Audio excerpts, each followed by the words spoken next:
a job isn't going to look after you when you're old. Pilates was originally designed for soldiers that came back from the war, being sat in the most beautiful hotel I'd ever been in my life, in floods of tears. Give me your hand. Right, book back in. See you later. Bye. Welcome to Nails and Yap, the podcast where I do people's nails and we have a good old natter. I'm Laura, I'm a nail tech, and after years of hearing the funniest, deepest, and most random chats, I thought, why not turn it into a podcast? Whether you're a fellow nail tech, a client who loves a good catch-up, or someone who's just nosy about the beauty world, you're in the right place. Hi, welcome back to Nails and Yap. Today I'm joined by Charlotte, who is not only an ex-nail tech, but she actually owns her own yoga studio, which is why I wanted to get her on today's episode, because I thought she'd be perfect for today's topic, which is all about how your body is your best business asset and how we shouldn't fuck it up.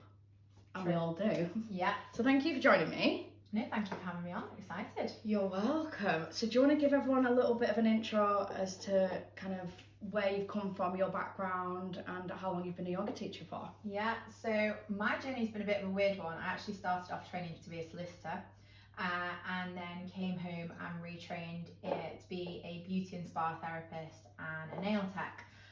So that was 2012.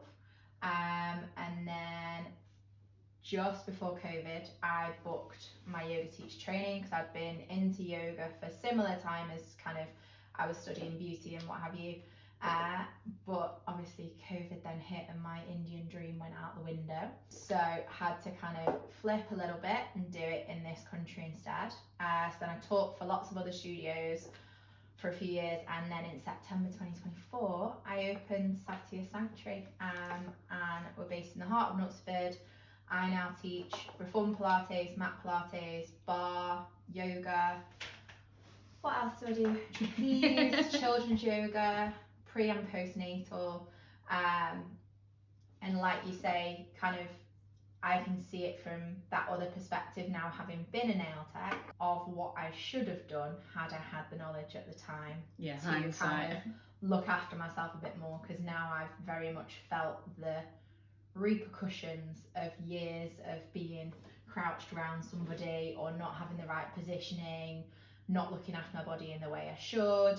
Everything from now, some of my fingers will stick from years of holding things in position, bulging discs, you name it. So it's going to be quite interesting to have a conversation around that today with the knowledge of that. I'm really hoping it's going to be a time lapse where I start hunched over and then as you say little tips I slowly uncurl. Yeah, just as you started saying about like starting the camera, I was like, and shoulders back, sit tall, sit straight, do not round towards you. I do actually struggle with like where to put my chair, and I know we'll like come on to that properly, but like even now when I'm like sit up straight and then I'm not right, but it's probably because my chair's so high, but because I'm short, if I put my chair lower, then I found I rest my elbows there and then my shoulders are hunched, and that hurts more than hunching, and I'm like sometimes it's a double-edged sword, and you've got to pick the that's it. And also like when you're doing the same thing all day every day, you've got that element of like RSI that will come in, like repetitive strain injury. So it's not just about your positioning, it's about the things you do around that to support your body, and even down to the way you're doing your scheduling, like the breaks you're giving yourself, the movements you're doing between, like your hobbies, all that kind of stuff, your diet. There's so many different aspects that you can look at to support yourself. So it is quite important to kind of do that, because at the end of the day, like your body, like you say, is your biggest asset when you're doing this. Like if you're not well, if you've damaged your back or your wrist or anything else, that means you can't work. If you're not working, you're not making money. It's mad as well, because I just think when you do a course and when you first start out, you don't think about it at all. And I think even nail techs who are really experienced with like years and years behind them might not necessarily think about it until they've got the injury. You don't think about it preemptively, you think about it after you're injured, and then it's too late. Well, that was because I used to run spas, and that was the interesting thing, because we got so many girls that came from being nail techs that had retrained because of injuries, because they couldn't just do one thing, because they couldn't deal with the repetitive strain injury. So they wanted to expand their repertoire and their offering so that they weren't just doing the same thing all day every day, or they came to be receptionists because they physically couldn't do it anymore. So I got to see it from that other perspective as well, of seeing people that had got to the point where it had gone too far and there kind of was no way back for them and they had to come out of the industry full stop, which when you come into the industry, you're doing something that you love and you care about, aren't you? Hopefully you're doing it for the right reason. So you want to be able to do that for as long as you possibly can. You don't want to be getting to 35 and going, oh God, I've got to retrain in something completely different, because obviously it's not a quick fix on 9 times out of 10. If you do it again, if you're doing it for the right reasons, it's not something that takes 2 seconds to train in. It's not something that doesn't require a lot of investment, both time wise and also in terms of your tools, your kit, your marketing, your everything else. So you don't want to be doing all that, putting all that money into it, and then in 5-10 years time going, I can't do this anymore, I'm going to have to find something else to do, going to have to get a boring desk job or I've come from desk job, so to come from desk job, find this, discover I love it, like get to chat to people every day, get to just feel alive doing something, to then have to go back, I'd be like, I'd be heartbroken. And I found that out for myself, like this year, like I ended up with 5 bulging discs in my spine, and they've said that bulging disc is, but it sounds painful. It was not comfortable, like I lost my vision and all sorts at certain points, like I was getting migraines, and the physio said it will have been from years of rounding, from doing things like nails and from the positioning that I was using, and even like when I use a laptop now, I have like an extended keyboard so that I'm not hunching myself that way. And it meant that I couldn't physically practice yoga for nearly 9 months, and I was having to teach via vocal cues rather than physical cues 9 times out of 10, and that massively affected my mental health, it affected my physical health, and it's something that could have been avoided had I known all the things I know now, but because the damage was already prior there, it had just come back to haunt me at a later date. Yeah, and I suppose like we do say like, oh, what if you then had to retrain and go into a boring desk job, but that might also be off the cards if you fucked your shoulder from rounding it that much, like you might not be able to do that either, and then it's like, well, what there was do days you where do? I couldn't drive because it was pressing on nerves that much, or there was that amount of pain that it was creating migraines where like I couldn't see because I'd get like a visual migraine. I remember being stuck in the car park at Am14 Marks and Spencer's for 2.5 hours whilst my vision came back, because I had no one that could come and pick me up. That's mental. And that was all due to bulging discs, that predominantly, this was before I trained in Pilates, that was predominantly because of poor posture. From years before. Yeah. That's scary, isn't it? Because you might not even catch it in the moment. No. It's catching up with you years and years later. Well, it's when you get older. Like, I'm not a spring chicken anymore, I'm 34. I know that's still fairly young, but in the grand scheme of things, a lot of people that do beauty or nails, they'll be training out of college at like 16, 18. Yeah. If you're then even 10 years into the industry, you're 28, like you don't know what your body's going to be like at 34, 44, 54, 64. Like, and now we're having to work longer than ever before. Yeah, of course. Because the pension age has got higher and higher. You need to be able to maintain your skill and your mobility and everything else, and also for your life outside of doing this as well. Oh yeah, because like if you just grind your body down and then like you said you couldn't even drive, like what about things with friends, what about like hobbies, like, children, the whole shebang, like it affects every aspect of your life. Like, it's hard enough being a self-employed person as it is, let alone being an injured self-employed person. Oh yeah It just makes it even worse. No, it really is, isn't it? So even things like with your eyes, making sure that you've got proper eyewear on, like if you are noticing whether you're squinting, noticing whether you're clenching your jaw, you're furrowing your brow. Like, nobody wants to spend more on Botox than they have to. Not saying you have to have Botox, but you know what I mean, like it can aid you. And even like the dust, making sure that you've got proper fans and proper ventilation and everything like that, so that you're not then inhaling all that stuff. Like, yeah, I really need to get a dust extractor. Mine broke and I haven't been using one, and I've really noticed a difference. Like, I feel chestier, my voice sounds a bit hoarser.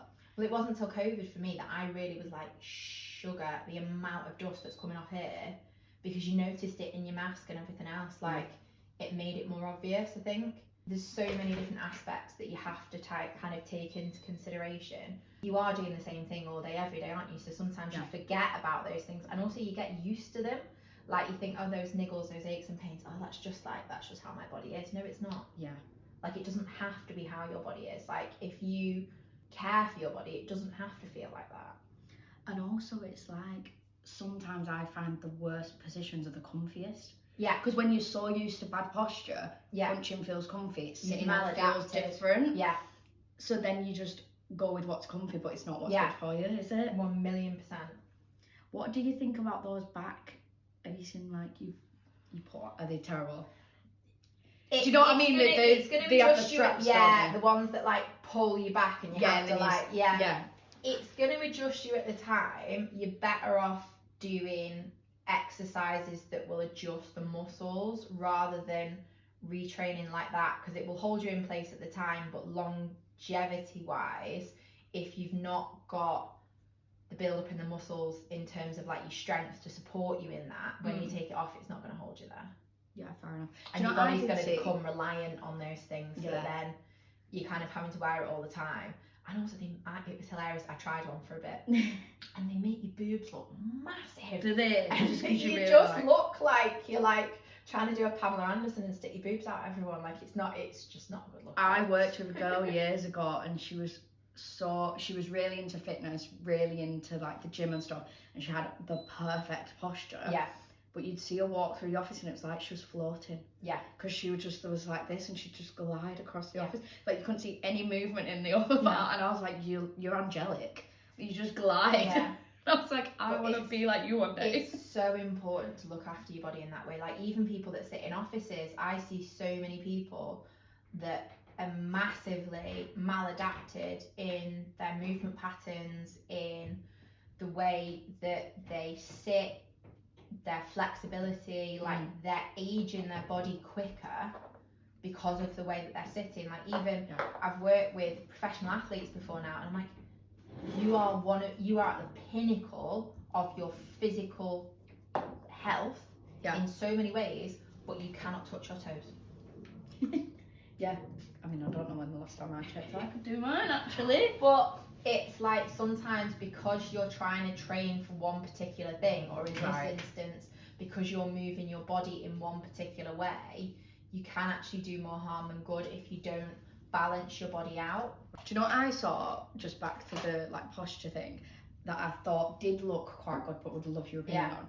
It was like a sticker, like device thing that you stuck on your shoulder, and it linked, like an I don't know if it linked to your phone, but it basically, when you had bad posture, it vibrated to tell you to sit back up straight. So it's like one of those dog collars that shocks you. Yeah, it's like a shock collar for posture. In theory. And I was like, how does it know that you're not sat straight? But yeah, maybe. In theory, it's an idea. I mean, I'd be buzzing all day. I'd be like, people would think you've got something dodgy in your bag or something. But like, I think it's more about like setting yourself up for success rather than setting yourself up for failure. So like, bringing the client to you rather than you coming to the client, because at the end of the day, they're in your chair for maybe 2 hours max, depending on what you're doing. You're doing that all day, every day, potentially 5, 6, 7 days a week, depending on what you're doing. And especially, I remember so many times, like Christmas period, I would get to Christmas Day and I could barely move, because I would have absolutely beasted myself working from like 6 o'clock in the morning to like 9, 10, 11 o'clock at night, trying to fit everyone in. And then I couldn't enjoy my Christmas because I could barely move. And then that's just like, what are we doing it for? Yeah. Like what are we actually you've got doing money it in the for? bank. Yeah. But if you're getting to 40 or whatever, and you can't bend down to play with your kids, or you can't enjoy when you're on holiday because you've had to like kill yourself in the preempt before going away, there's a fine balance in it. And it's also like, there are so many things that you can do. It doesn't have to feel like that. Even down to like the way you're exercising. Like, Pilates is phenomenal for people in our industry, because the whole point is you're creating like I hate this word, but they call it like a strength girdle. So it builds almost like a corset around your body, so it keeps you sat upright, so that then you're not rounding through your lower back, so you're not rounding, so you've got a little bit more protection in your body. Like, even making sure you're drinking enough. Like, I know I used to be a nightmare for that. Oh, I am. like the amount of times I bring my bottle and the next day it's still got the same water in that I put in the previous morning. Yeah. How are your muscles supposed to support you if they're dehydrated? Never thought about that. How are they supposed to behave properly if they're like little shriveled up shrimps? So you left the industry. It was just after COVID, 2021. Right. Yeah, COVID was was that the turning point? Yeah. Because I went into COVID with a partner and then very quickly we broke up. So then I ended up going from 2 incomes coming into the house to no incomes coming into the house. And it was like the disappointment every time you watched on the news and they're like, yeah, we're opening the barbers, but no, you're not allowed to do someone's nails. And it's like, hold up, so I can't wax someone's eyebrows, but the boys can have their beards trimmed. And it was just the sheer like nervous system impact of like every time they put us back down into lockdown, like, are we actually going to be able to continue it? Like, I remember I went for my 30th birthday, my boyfriend at the time took me to Dubai. It was like Christmas 2021 it would have been, and they were starting to say about another lockdown, and I remember just being sat in the most beautiful hotel I'd ever been in my life, in floods of tears, freaking out and shaking because I thought my business was going to be closed again. And it was just too much. And like, I'd trained, so I was supposed to fly to India November 2020 to do my teacher training, and obviously that didn't happen. Yeah. So I did my original 200 hours, which is like, if I try and put it into beauty terms, like for yoga, that's probably like your level 2. So it's like your bread and butter, like your basics. So I then did that via Zoom, which a lot of people have opinions about, but I was very lucky that the school that I chose, they had a lot to prove because they were a very, very well-known yoga school. And they were on us like you would not believe. And I came out of that a lot stronger teacher than I probably would have been in person, because teaching via Zoom is a lot more difficult than teaching in person, because anybody can go through a sun salutation and just tell people step this foot forward, step that foot back. But if they can't physically see you doing it, you've got to word it in a way that they can still understand what you're saying. I'd done my teacher training, but I hadn't actually done anything about it. Like, I hadn't taken on any classes, because for me, I'd more done it for me. But then I kind of realised more and more that it had taken the love out of doing what I did. And I just thought, I'd originally, as I say, started to train to become a solicitor. And I'd had a scholarship from the age of 16 with what's called a Magic Circle law firm. So they are like the top law firms in the world. So the firm that I worked for was the 8th best law firm in the world at the time. Wow. And they had clients like Alan Sugar, like we dealt with the sale of Harrods, like it was big people. And I would have had a wage that now would be eye-watering. Yeah. And I was like, I have not given up that, which I was very good at. I hated it, but I was very good at it. To then go into something that I'm now not passionate about and that isn't bringing me joy, and that was what I did this for. And now that is no longer doing that, and it's actually bringing me more stress and nervousness and worry. Yeah. Because also I have an autoimmune disease. Yeah. And several times I worked from home. I had clients that would come in and I'd be halfway through a service and they'd go, yeah, it's been a nightmare today. Like, one of the kids has got COVID, they're at home, they're not at school. And I'm like, what do you mean one of the kids has got COVID? Like, what part of the pre-emails? Like, I set it up to within an inch of its life to say, like, please do not come if you've got COVID, if you've got symptoms, you've got that, if you've got this. And I'm sat there going, like, this could literally make me so ill if I get this, and you've not even got the respect or consideration for me. Yeah. Because you want your nails doing. That's hard in the moment as well, isn't it? Yeah, because you're then like, I'm halfway through this, there's no going back now. Like, we're an hour in. Yeah. Yeah. Like, if I've got it, I've got it. Yeah. Yeah. And you're like trying to remain professional, and like the number of times where people had cancelled saying they'd got COVID, but then you'd be following them on Instagram and actually they'd been out the night before and they just were hungover, and they knew that then COVID became like, you couldn't argue with them. Like, you get out of jail, free card. So I kind of just got to the point where I was like, I don't have the joy for this that I once did, and I didn't give up that to now feel like this. And did you already do the yoga at that point? So I qualified in yoga in 2020. Right. And it got to like I taught my very first yoga class in like a proper class rather than just a teacher training class in June 2021. Right. And then it just snowballed from there. And I think it was because I'd got a passion for it and I genuinely loved it, that between June 2021 and Christmas 2021, I'd pretty much dropped all my clients, and I came back from that trip to Dubai and just got rid of everyone but 3. And they were 3 clients that, like, they were really lovely old ladies that I'd had for like years and years and years, and I just thought, it sounds really bad, but they're not going to be here much longer, and like I would be heartbroken, like if I was just like, no, I can't like, let them down. I can't let them down. How did your clients reply? Respond. It was because it was a gradual thing. Like I said to them, like, look, I'm winding down, I'm going to keep going till this date. And also I had various girls that I knew in the area because I'd run a spa and I'd run salons and I was an LMS trainer for a bit. I knew a lot of people that were good at what they did, so I could kind of pass them on to somebody else. Yeah, that you trusted enough. And I think they could see at that point the difference in when they came to my yoga classes and when they saw me as a nail tech or a masseuse or anything else. They could see that my heart just wasn't in it anymore. And I think it also helped that I then, at the time, I think it was like June 2022, I moved in with my boyfriend and I got a house together. So I was kind of able to say, well, he works at home and it's not really viable for me to do this. It's not in the lamp for anyone who's not watching. I was kind of able to use that somewhat as an excuse because he was self-employed and worked from home. So I was like, it's not really viable for me to be having people coming into the house.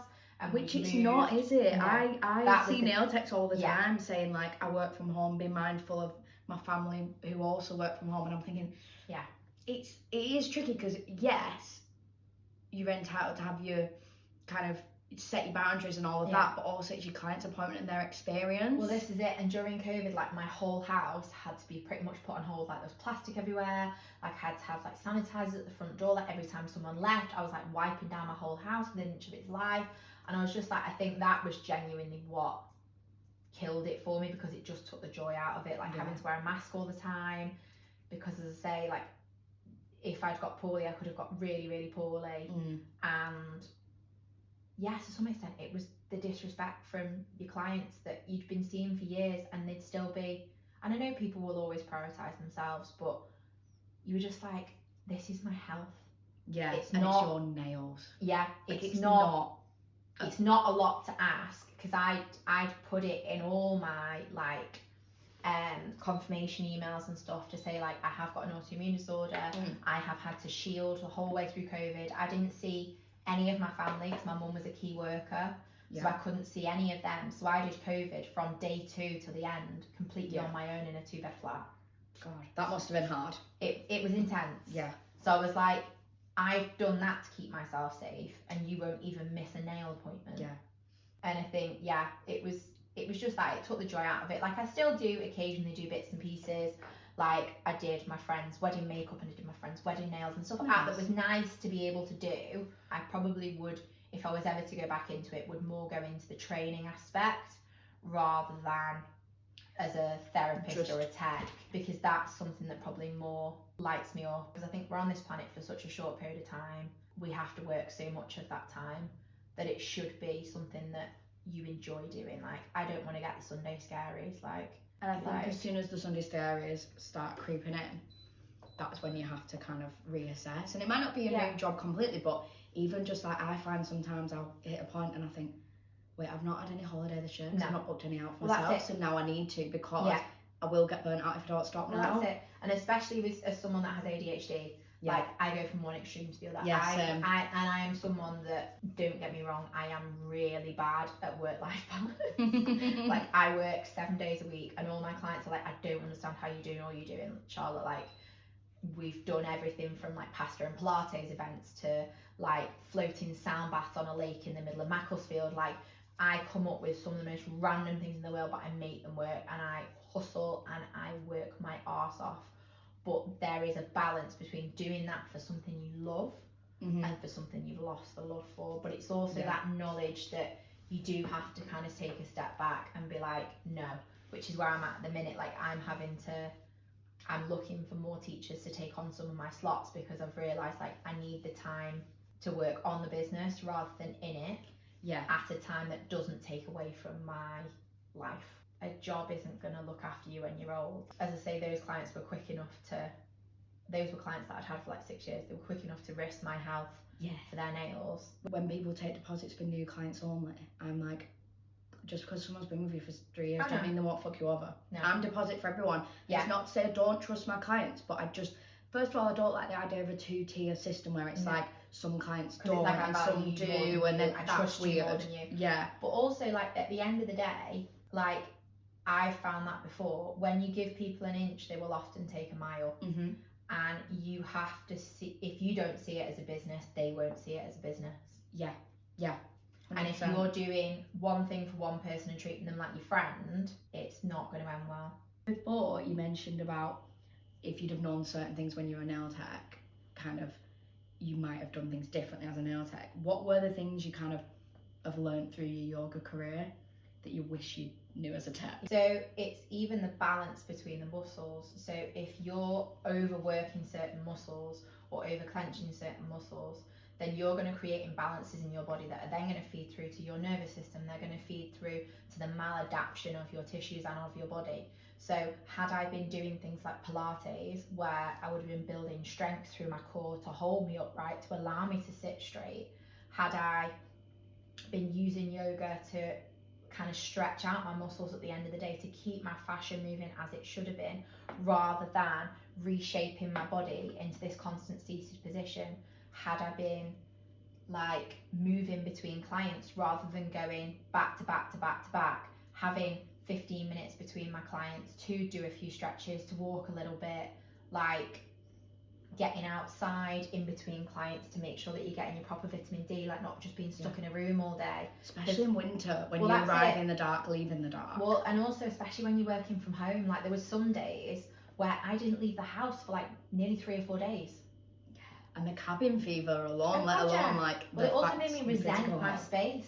Yeah, because I couldn't then get away from it. Had I had my time again, I wouldn't work from home, because the number of times I had people turning up at my house on like a Saturday afternoon, buzzing the door downstairs going, I've chipped my nail, can you fix it? And I'm like, no, I'm really sorry, I can't. And they're like, but you're here, it'll only take 2 seconds. And I'm like, yes, but I'm sat on the sofa with my partner, or I'm in my pajamas stuffing my face with Haagen-Dazs. Like in terms of, like I say, your physicality, also I think when you're in a salon environment, you're much more willing to make adjustments than you are in your own home.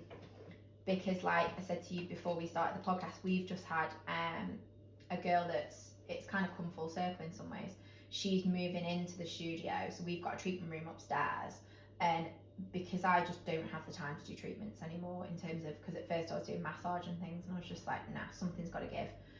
So I've now hired out the room, and like Nessa has got it set up how I would have done, but that's because she's putting things in that you probably wouldn't put into your house, because you'd think, oh, it'd take away from the value if you came to sell it and all that kind of stuff. And what sort of things has she put in? So she's put like, rather than just having a normal pedicure chair, a boyfriend's built at a risen platform. Yeah. So that it's on top of the platform, so it makes it higher, so she's not then having to get down on her hands and knees like I used to and like sit on my heels.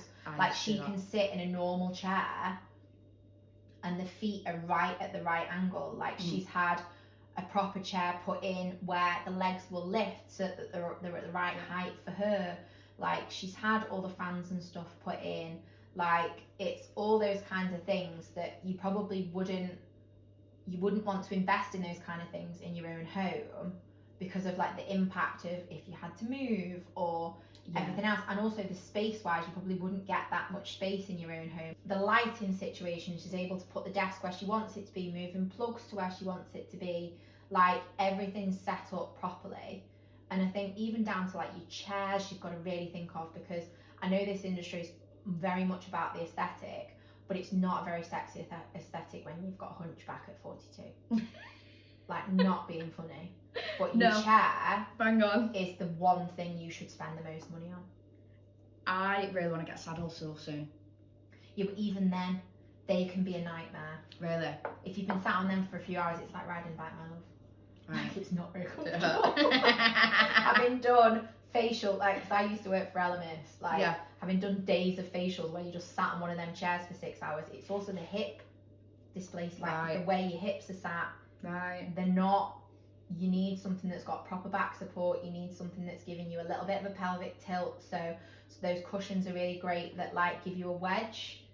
Because if you can feel like you're arching your lower back, like, doing a few little exercises in between your clients to, like, support yourself, using things like when I was building up my massage clients, and even for nails, like, I used to use those, you know, those they're like 2 pieces of wood, this is gonna sound really weird, they're like wooden barrels, and they've got like a spring in between them, and you squeeze them, and it like builds up your strength in your hands and your wrists. Like, even like getting dumbbells, like I get my clients to do it now when they're in things like plank, getting a dumbbell and like tilting your wrist forwards and back to build your wrist strength, because otherwise if you've got weaker wrists, like what you're doing now, holding that, you're compensating in so many different ways. You know what I do that's so bad, because I've got the scissors, as I'm alright, and I do like that, and then I come around like that, and I'm like, what am I doing? And every day I do it, and I think you need to get the client scissors to move, or adjust, because as I say, they're there for maybe an hour, 2 hours max. Like, you're doing that, and also thinking about your schedule, so making sure you're not doing nail art back to back all day every day, making sure that you're using like your e-files when you can, so that you're not constantly filing nails down. Like, I was a bugger for doing that, like constantly hand filing if it was like gel removals and stuff, and you just your hands were so sore at the end of the day. Or I'd do like a full day of massage back to back and then wonder why I got a backache. Or not have my bed high enough, or your desk high enough, holding your elbows so high that your shoulders around your ears, like making sure you're dropping. Like I'm doing right now. Making sure you're So what should I be doing right now? So you want your shoulders a lot lower, you want to be sitting nice and tall, you want to be moving me towards you. And doing it more like this. And doing it lower, Okay.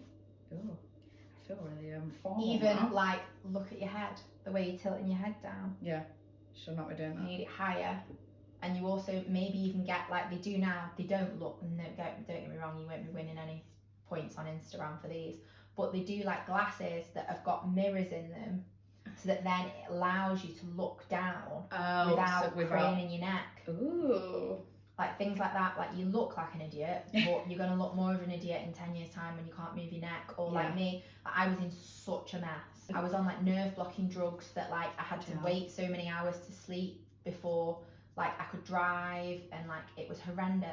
And that was all from years of doing this. Which is so scary, isn't it? Because on a course they don't tell you that. They don't say, right, you've learned how to do gel nails, you've learned how to do acrylic or hard gel. You've learned your AMP, you've learned your contraindications. What about your contraindications in yourself? Noticing, are your shoulders coming up? Getting regular massages, regular physio.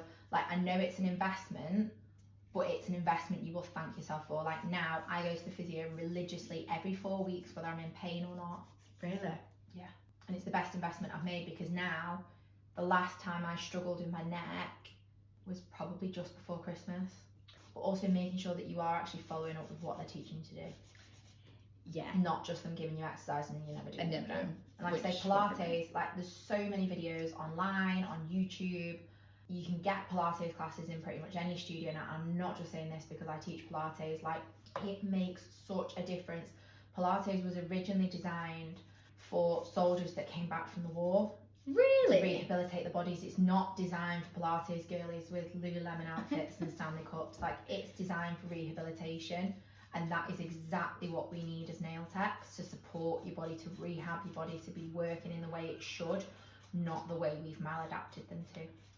So say like me now, I don't really do many stretches in my day, so I'll drive to work, sit in the chair all day, drive home, even on my lunch break, I don't really go outside, I'll sit maybe on my phone, still hunched like this, drive back home. Technique.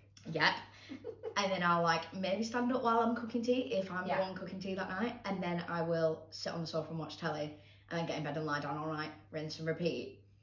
What should I be doing? Like, what would be like your top, I don't know, 3 to 5 things that would be like, you need to start now? Getting out for a walk. Yeah. stretching out, so spinal twist. So even like when you're lying in bed at night, bring your knees in towards your chest, arms out to the side, and twist your knees over to one side so that you twist through. Getting regular massages or physio, Pilates classes, and managing your schedule properly so that you've not got a full day of like intricate nail work, like trying to balance out your schedule so that you've got, and giving yourself breaks between clients as well, not just going back to back and hammering it like I used to, and I'd just be like, yeah, just get them all out of the way and then it'd be fine, and it's not fine. Like, you need to rest, you need to recuperate, making sure you're drinking properly, making sure you're eating properly. Like, because I used to be a nightmare for that. Like, I'd quickly grab something between a client, had no nutritional benefit whatsoever, and then I'd wonder why my body was giving up on me and I was getting the flu and colds and coughs and everything else. Yeah, do you know what, nutrition is something that, like, I mean, I definitely need to work on mine, but it wouldn't be something I would have thought about in relation to like how this job keeping your bones and joints healthy. Like, of course, there's so many easy ways to do it now. Like, everybody's obsessed with matcha. I'm still on the fence about it. Are you? It tastes like pond water to me. I just don't. I like it with. But I thought you meant like from a like not moral standpoint, but like it's as very, in like what was in it. It's very good what's in it, but it tastes like pond water. But then people say, oh, we'll put vanilla syrup in it. It's got like, syrup in it. You just filled it full of sugar. So like, I've just started drinking, which to be fair, I can manage the vanilla reformed matcha.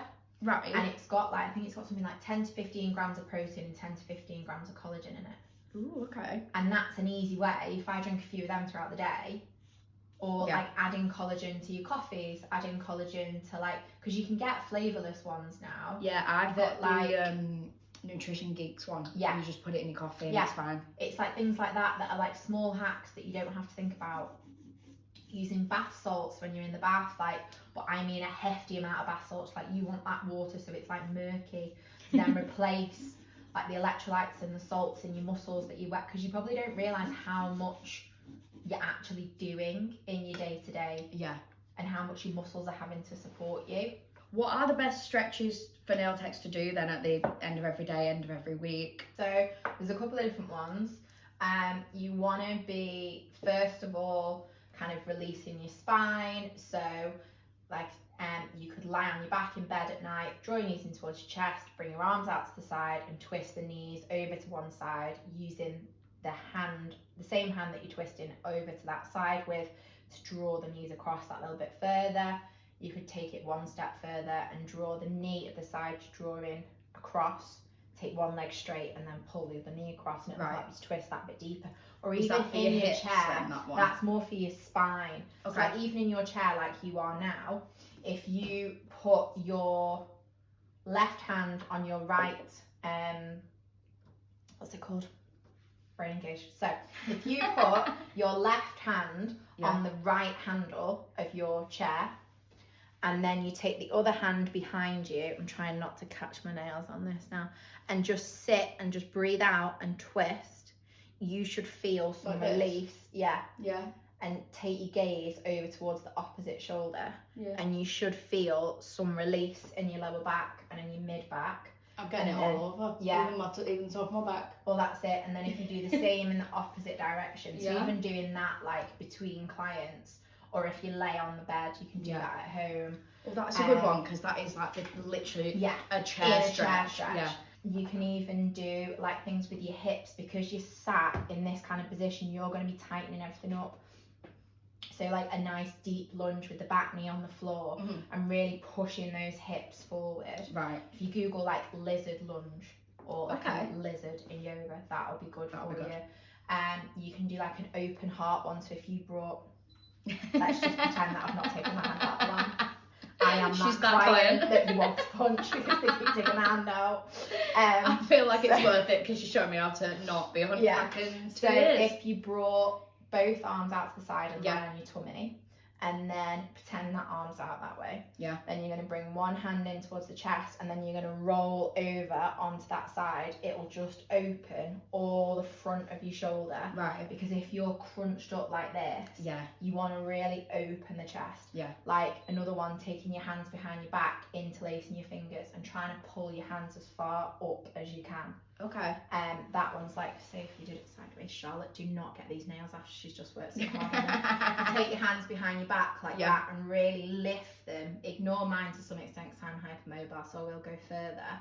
And then even like folding yourself forward so that you get a nice stretch up the back of the legs as well. Like it's just anything that will open your body instead of crunching it up is going to be what you want to do. That's why reformer is really helpful, because I do need to give it a go. Well, I really want to. Everyone gets confused and thinks that you should do that. Mat's the easier one and reformer's the harder one. Actually, you're supposed to do reformer and then mat, because reformer trains the movement pathways.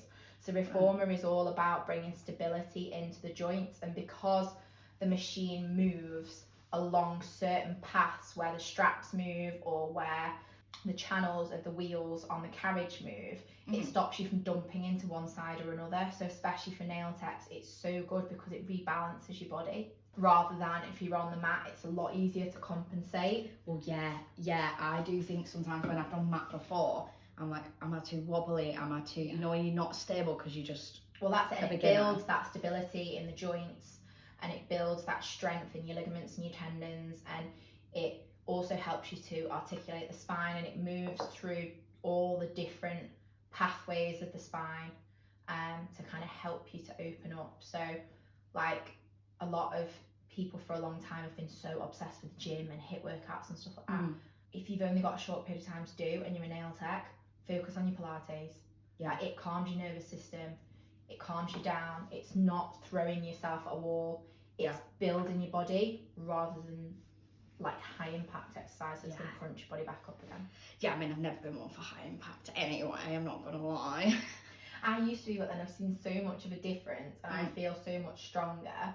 Like, I'm bigger now because of my injury, because I couldn't move for so long, but now that I'm getting back into movement, I'm feeling myself get much stronger, much quicker. Really? Than I would have done otherwise. And the difference in some of my clients is massive in terms of like things that they're able to do, even like the way they look in clothes, because like you said about that girl that was floating, like if you're hunched, it changes your body language, it changes how people perceive you. Like if your bum's all stuck out, it makes like those rolls in your back, put my like tilt my pelvis backwards, and I'm always trying to like remember. Well, to that's correct it. It's all things like that it like helps your clothes look nice on your body, because you're not hunched in ways that they're not designed to be, and it just makes you feel so much better and so much stronger and so much more confident in yourself. Like, there definitely has been a push, hasn't there, towards like exercise for strength rather than like aesthetics recently, and I think that's really good. Not even just exercise for strength now, it should be exercise for longevity. Like exercise for sustainability in what you're doing, because if you want to still be doing those things when you're older, that was one of the reasons that I got into yoga and movement in the first place, was because like my gran, she got to like, she was much older earlier than she really should have been, because she didn't move the same, and she struggled a lot more than she should have done because she didn't keep moving. My grandma's got into the gym like maybe 10 years ago, and the difference in her, she seems younger now even though she's 10 years older, and she just does really practical stuff, but even like she'll do farmers walks with like dumbbells, and if you don't lose it, you don't use it, you lose it. Like all the exercise that we offer at the studio, it's all for sustainability. So we do a lot of bar. Bar was designed by a ballerina that got injured, and she wanted to be able to train to the same intensity as she did when she was ballerina, but without losing her flexibility and mobility. So like bar is another really good one. Like if you like a burn and you like a high intensity class, and Pilates feels a bit soft for you, bar, phenomenal, because again, it trains all the same areas, and it works in similar ways, that it's not going to hit at your nervous system, but it's also going to give you that strength and that stability in the joints to improve your posture. Like you look at a ballerina, you don't see ballerinas hunching over, do you? No, I mean, I don't come across many ballerinas in life, but the ones I have seen, dancers, they're always perfect, stood very beautifully, aren't they? Yeah, God. Are you ready for a nightmare from the nail desk, which is my little agony aunt section? Okay. So we've got a little listener dilemma. I don't think this one's about kind of Pilates, yoga, or anything like that, I think it is about nail techs. So That's you're gonna have to fine. like I will rewind still your brain and take pretend you're a my, nail like, tech still. yoga hat off and put my like Yeah. tech hat on. I have a client who I genuinely really like, but every single appointment runs 15 to 20 minutes over because she chats non-stop and I end up putting my tools down to listen properly. It's making me late for everyone after her, and I've started dreading her slot even though I like her as a person. I don't want to be rude or make her feel like I don't enjoy her company. How do I handle it without changing the whole vibe of her appointment? Ooh, they're tricky. Mm. I think first one is boundaries. Yeah. Knowing that at the end of the day, although that person is paying for your time, and although we sometimes feel like one, we are not a therapist. Yeah. It depends what it is. Like, I had a client exactly like this, and she'd got divorced, and she used to tell me the same thing over and over again every time, and it was the same scenarios, and even when you gave her advice, she wouldn't listen to it anyway, so it was pointless. So I just kind of tried to steer it off into other conversations, because also if they're just going over the same loop over and over again, they're not going to enjoy their session. They're going to come away from their nail session with you feeling emotionally drained and exhausted because they've gone through all these things. Like, obviously, totally get it if maybe the person's isolated and they don't have friends they can talk to about it, then you're probably the perfect person because you're a stranger and they don't have to worry about you judging them or you telling anybody. That's a different kettle of fish altogether. I think it's having boundaries, maybe trying to steer them off into other conversations, but also having boundaries in terms of your time. So not downing your tools, like making it very clear that you will keep going, because if you down tools, that encourages them to carry on going because they know you've got to finish. And it slows you down so much. I find, like, when I'm with my clients normally, I don't make eye contact. I just keep my head down. When I film a podcast, I'll look up more, which is why we act for like 2 hours rather than it being an hour. 1,000,000%. Because it slows you down so much. It really does, doesn't it? Well, that's it. And I think it is that boundaries, valuing your time and theirs. And worst case scenario, give yourself a block afterwards. Yeah. Because if it's just gonna, if you know that that's not who you are, and I am that person, like, I have certain clients that I will give them all the time in my day because I know that they need that, and I know how much of an impact it makes on them. Yeah. If you are that person and in your soul you know you have to give that person that time. It's hard being an empath, isn't it? And I think a lot of people who fall into this industry are. That's why we're in it. That's why we're good with clients and chatty. People. Like, give yourself 15 minutes, but also don't let that 15 minutes become 30 minutes, an hour. Yeah. Because yes, you are taking 15 minutes out of a next potential client, but you are taking that stress out of your day. Because if you're sat there freaking out and rushing through, and they take on your stress, they mirror that back to you. So that's only going to make them more anxious. So if you're like doing it that way, I think that's always a better way to approach it. There's nothing worse as well than like keep glancing at the clock, seeing the time ticking down. They can tell that you're not listening to them properly as well. Yeah. And I think that is a massive thing. Yeah. And also making sure, like, if it is making you nervous, like, I do something every day that I was taught when I did my Reiki training, and actually, to be fair, my spa level 3 teacher taught me this, is grounding. Right. So when I get up every morning, I sit on the edge of my bed, I put my feet on the floor, I close my eyes, and I'm going to go woo-woo on you. Go woo-woo. Like, no, I love it. I love all this kind of thing. Some people will think, oh my God, she's lost the plot. But I imagine like a bubble building around me of light, that I control the energy that comes into that bubble and the energy that comes out of that bubble, because otherwise you do pick up other people's energy. Like, and I know I've been this friend sometimes, but you know when you've been with that friend and they just word vomit at you and they're just massively negative, and you come away from them and you just feel exhausted. Yeah, they've got a problem for every solution. Now and again, but if that becomes every time, you don't want to see them anymore, do you? No, it becomes Whereas a drain. if you've kind of got that bubble, and if when they're stressing you out or they're worrying, you can just go, I've got my bubble, I'm fine, I'm in my bubble, I'm fine. Yeah. And I suppose it helps you kind of not, you're conscious of it, aren't you? Because I think that's when you get stressed out a lot of the time, you're not conscious of it, and then things are piling up, whereas just having that moment to be like, okay, this is stressful for them, but I don't need to take on their stress. And as an empath, that Yeah. can be really difficult, and Yeah. it can make you ill. And it's making sure that you're like breathing properly, and even like once they've left, like getting some Palo Santo or some sage, or even lighting a candle and just like opening the window, just letting the energy just cleanse a little bit. Like I even sometimes physically will be like, and I bet the people outside think I'm absolutely mental, because I'm just like, oh, off you go, goodbye. Not obviously not to the client, by the way. Yeah. Off you go, take your Get out. No matter how much sometimes I want to be like, come on, take your negative energy and go elsewhere. Yeah. It's just those like kind of physical moments of resetting yourself before the next person, but also setting yourself up for that person. So like I say, changing the subject, like making sure that you are keeping going to make it very clear that that's what you're there for. Because if you stop, it goes from, like we said, that business perspective that I am offering you a service to a friend, a counsellor, and then that just, as I've said before, once you give an inch, they'll take a mile, and it just goes and it snowballs, and then, like you say, you resent doing that client. Well, you're a client. You're a nail tech first and foremost, aren't you? You will get people that will tell you the life story, and they will come to you sometimes in floods of tears, and they will kind of dump on you, because sometimes they need that person outside of their friendship circle to do that with.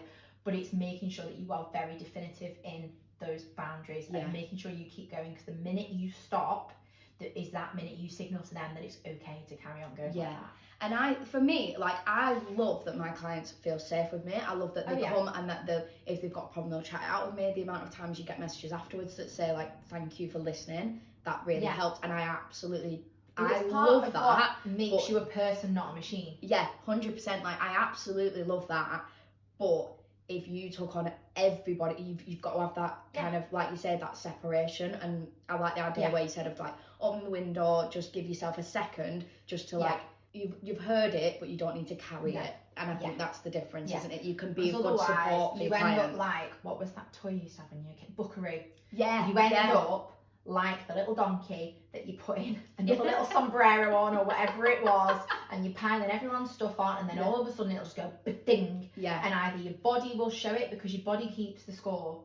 Like, there's a very famous book about that. Your body will carry physical traumas, or it will carry mental traumas or information you're taking in, until the point where either your brain goes into burnout or your body does. So that's just as much a part of your physical looking after yourself as it is your mental, and also your timekeeping, because it's like keeping the hygiene of how the energy you're taking in, because it's just as much as your diet you're eating as what you're consuming in terms of your conversations and your kind of, and if you're sat there being stressed, I'm not being funny, but like, that's not what you want. Like, sometimes I think that they should teach it in college. Handling the flow of the conversation is one of the biggest skills you need to pick up.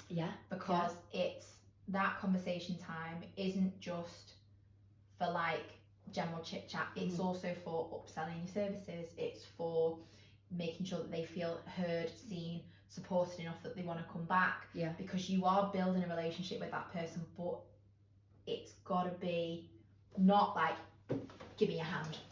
Right, book back in, see you later, bye.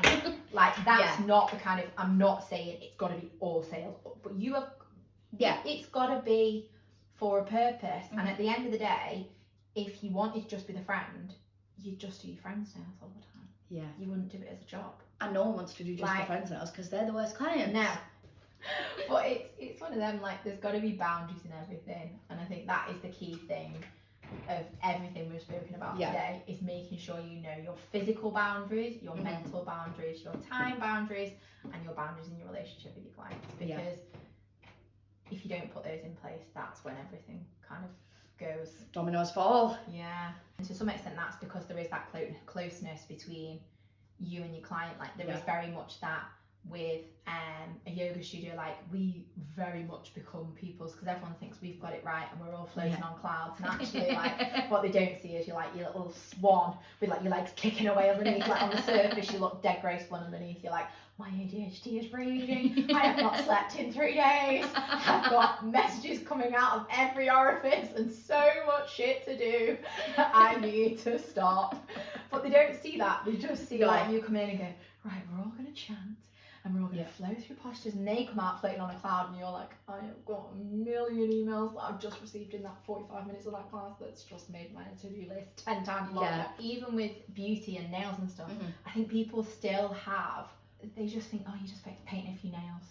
Yeah, they like don't they see what see goes it into as it. like a hobby, or like people just see it as like a fluffy girly job, but they don't realise the amount of hard graft that goes into it. So much hard graft. Anything that's to do with owning your own business, I think, is such a hard slog, and the best people make it seem like it's not a hard slog. They make it effortless. You look like you're smashing it. But there's a lot, but like underneath there is a serious amount of panic, like especially at the minute with the economy, like there is so much going on in my little head at the moment.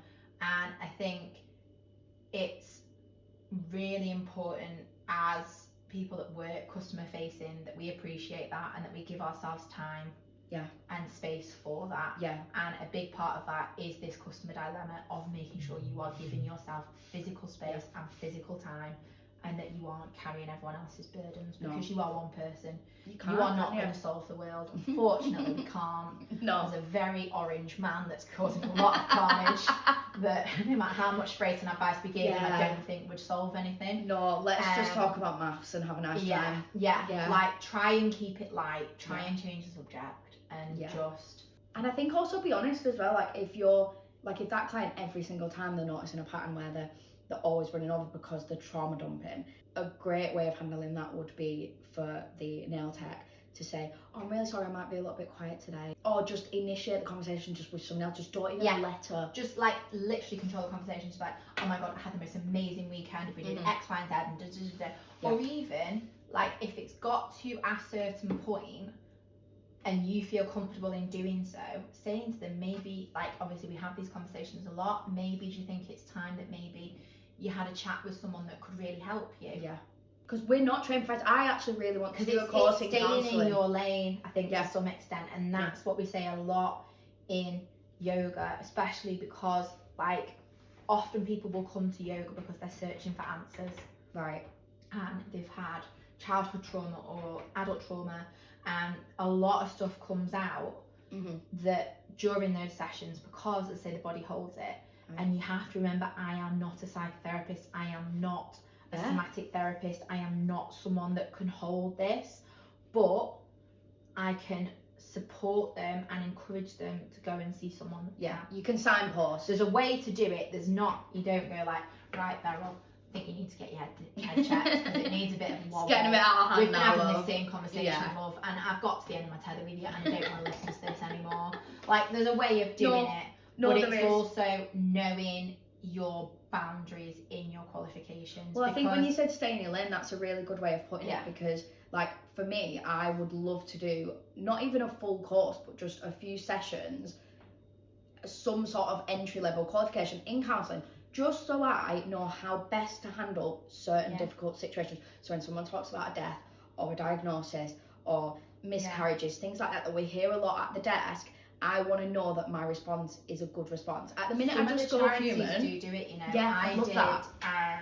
One that was all around people that were neurodiverse, how to make your salon. Like during COVID, I got a little bit obsessed with doing courses because I had nothing else to do.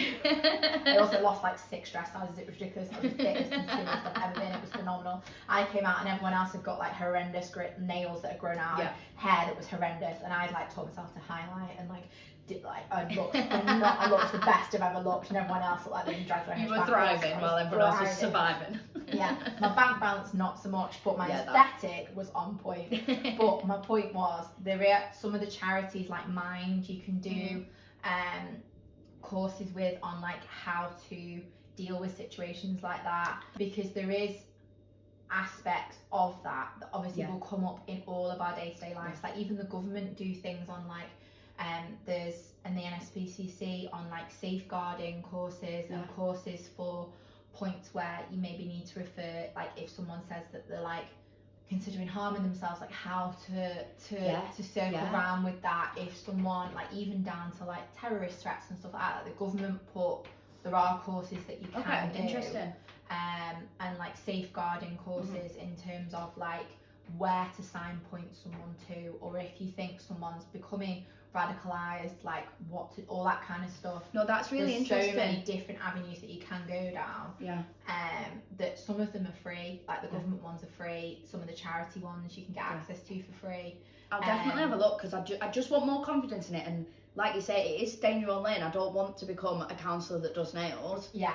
But I want to become a nail tech that's more aware of issues and can, or like even say, signpost a trauma informed. Like, I know a lot of yoga schools will do them, but you don't have to be a yoga teacher to do it. It's like you can do like trauma informed or trauma led for like space holding, or for like, it would be quite cool. Like, I wish like SIBTAC or something like that would do some sort of, like, it should be part of your training. I feel like in the colleges, especially because they're going in so young, some of them, like if they have someone in front of them that's just had a miscarriage, there is very few 16, 17-year-olds that would even know where to start with that conversation. No. Like, you love to get your hands on a college course. If they went, here's the curriculum, burn it and start again, like, I'd love it. Just like, so much stuff you'd change. So much stuff that you'd want to get in. So much stuff that you just boot out the door. You're like, I have never used that once. But yeah, I think there's certain things, like if I could get my hands on the actual curriculum, would be like life changing. And I think a lot of it would be the pastoral care aspects, like looking after yourself, but also looking after your clients. And also the running a business. Because the they business set you social up, media. They set you up to go into a salon to be like almost a little soldier, but they don't set you up to run the army. Well, thank you so much for coming on. Hopefully that wasn't just a little waffle. Hopefully you've got some actual no, bits that absolutely you not. No, that was incredible. Thank you. I've learned so much, and so has everyone else, I'm sure. So thank you very much. And thank you to everyone who's watched and listened. I'll be back in another fortnight with the next episode. Please remember to like, subscribe, give us a follow wherever you get your podcasts, because it really does help to keep things going. I'll see you again soon. Bye.